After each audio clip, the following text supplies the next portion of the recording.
introduction. So state your name, age, and occupation, and how long I have have to tell my age? You don't have to. You don't have to. Okay. It's totally up to how much. I'm totally cool with that. Yeah. My name is Erica Deschner Cornwall, and I'm actually an AV technician, audiovisual instead of audiovisual. So that's my profession. My passion is film. Hi, my name is Nichole Stull, and I am 42 years old, and I am an actor and coach, teacher, improviser, director, and writer. Also a filmmaker, to make it easy. I would say my first film was probably when I was 8 years old. Because my uncle, when I was 8 years old, he was a film student at Montana State University in Bozeman. So when he lived with us, and so when he'd come home from break, he'd bring all the toys. I remember learning how to take a VHS and record it onto another VHS.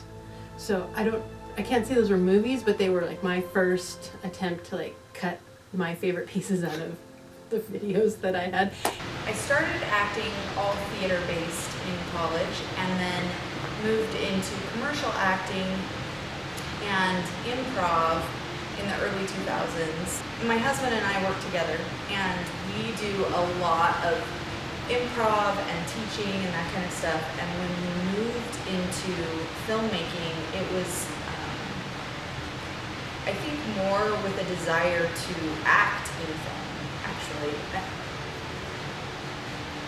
That's not totally true. We've had movies we wanted to make for a really long time, but I think they kind of felt like pipe dreams, or like maybe we couldn't do it because we didn't follow the path to LA. We found ourselves in Idaho, and we knew we could do improv. We knew that we could create fun spaces, we could teach and do some of those things.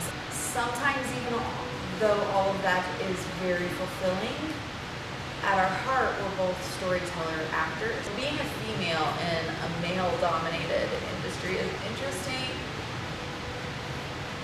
to the extent that, one, my main partners in most filmmaking are my husband and a friend who's become like a brother. They don't discount me ever. Any more than any one person could discount another person. There are little things that happen that you kind of just get used to being a woman. Moments that you're like, wait a minute, what I said was right. Like, they should have listened. And that has happened to me on stage. That has happened to me a lot in improv. A situation in an improv group, improv club that we were a part of, where there was somebody who we were also partnered with to have it open here, and he was very sexist and very inappropriate. And he did not like me because I told him when he needed to cut stuff out, and I didn't let it slide. And eventually it caused a major schism, and we were asked to leave, even though we'd helped build it. I think that people don't write parts for women my age very often. There's a lot of stories that women are shoehorned in.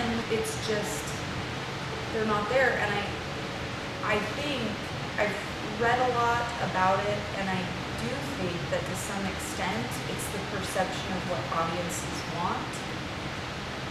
And I think people think that audiences only want to watch young, beautiful women fall in love.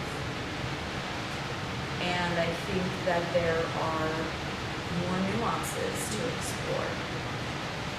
I'm lucky where I am, and I'm putting myself in good places. There are so many amazingly conscious men in this local area that on film sets, to the majority of experience, I really haven't dealt with that very much. Yes, there are other men who have done everything they possibly could to keep me from succeeding. Or they are very inappropriate and they say the wrong things.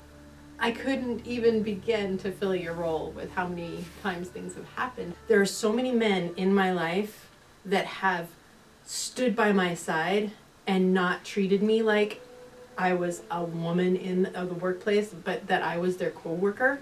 And it's those men that have given me the strength to get to where I am today and to learn the skills that I do and to keep going. The takeaway is that there are really, really good humans out there, and you just got to stick to those and kick the rest to the curb.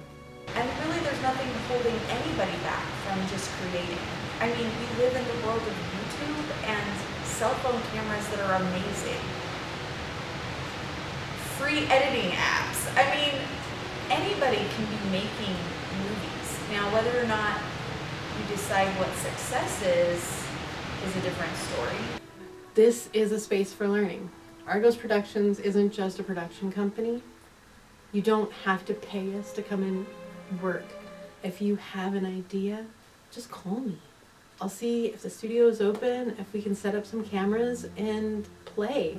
You know, we have a platform, and there's a lot of talent out there, and I owe everything to the program at BSU. That wasn't even the program you're in right now. When I was there, it wasn't a program, but it was a lot of teachers and a lot of students that all wanted to help each other succeed. And that's really what filmmaking is about, is community. Keep making it, even if it sucks. Have you ever heard of Hourglass? Look it up. He says that he has this great poem that he reads about just keep making stuff. Whether it's good, whether you love it, whether you hate it, just keep making it. Get it out there. If you don't get it out there and you don't know what you're failing at or succeeding at, how are you going to make it better? I am a firm believer in this because I put my stuff out there before it's done sometimes. And I bring in the people that I want to critique it. The current one, Roads to Bogus, is actually called We Are Roads. I started it in 2018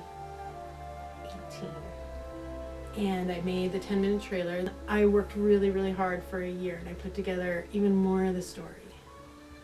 And I started learning more about the people that I was making the story about.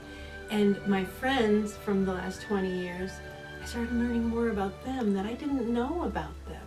And realizing that as we get older, you learn so much more and there's so much more to the story. And I remember Josh Davis from JD's Bodega saying, so does it feel good to have it out there? And I'm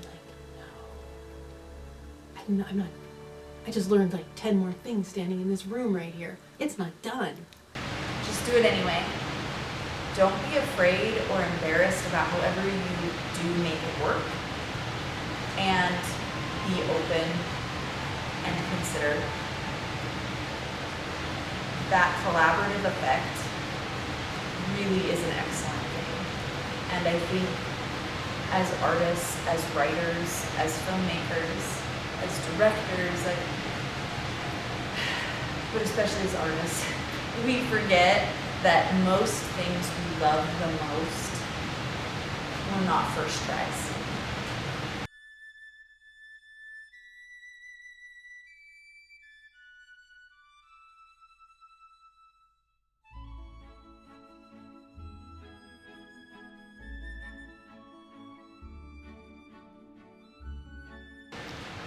It was fantastic. Thank you so much. That's it. That's the end of it. Okay.